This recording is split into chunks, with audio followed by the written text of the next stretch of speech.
Well, I'm joined here at the Radio Respect studios in Bognor by Chris Collins, who's the owner-founder, really, of Radio Respect.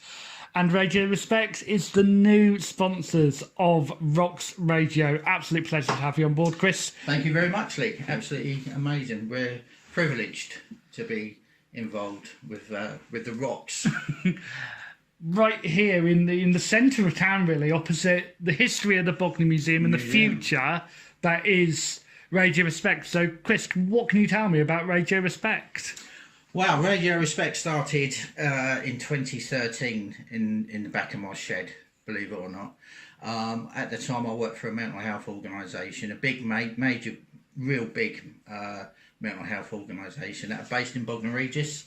And I was working from a day centre, and I was a support worker there, and the day centre closed at 4:15. But people's mental health didn't stop at 4:15, obviously, and there was nothing. Especially for weekends as well, and holidays and bank holidays, you know, when all the centres were closed, there was nothing for people. So I initially started it up to keep the people that go to Sudley Road company, and it's just exploded. I started off with 5 listeners, and one of those was my wife. The other one was my daughter, and now we get thousands of listeners. And now in 2018, it's absolutely fantastic to see where it's got and where it deserves to be too. And obviously with what's happened over the summer with the sad loss of Danny Johnson as well, that really has exploded the publicity of men's mental health. Yeah. Oh yes, I mean in 2018 it's ridiculous. I find it absolutely disgraceful that mental health still has a stigma, and it's totally unfair, it's totally unnecessary. I mean, people were stigmatising mental health back in like the Victorian and Edwardian days, when people used to get institutionalised, you know, and but you know, and it's still carrying on a lot of that stigma today, which is totally unfair and unjust.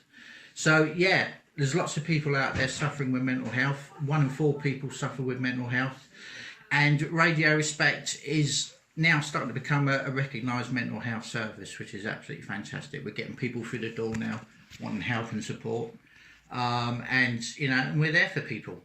We are in the premises, and as I spoke to you off the air a moment ago, without trying to be rude, you can already see that the premises here is crammed. It's too small for what you do. Yeah. So you're trying to raise funds, aren't you, to move into a bigger premises? Yes, we are. We've applied to various funding organisations, the lottery, and locally too. But it's so difficult. It really is. It's just paperwork after paperwork. They all ask the same questions, so you have to go through it all over again, and it's just so time consuming. But because we've got a retail shop here now selling vinyl albums and retro equipment, this is the first month that we've actually paid all the bills and actually made a profit. First time ever, which is great. So yeah, so we're looking to move the radio studio a couple of doors down. We're going to keep the shop here, but move the radio studio down into another premises. More importantly, we get a lot of people that come in here now for support, advice, peer support, signposting or whatever, which is fantastic, but there's nowhere to take them in the premises we're in at the moment, 32 West Street, to speak to them on a one-to-one basis in confidence, because there's just no room. But the new premises, as well as the radio studio being there, will also provide us with a room or two so people can sit down with a cup of tea and talk in confidence.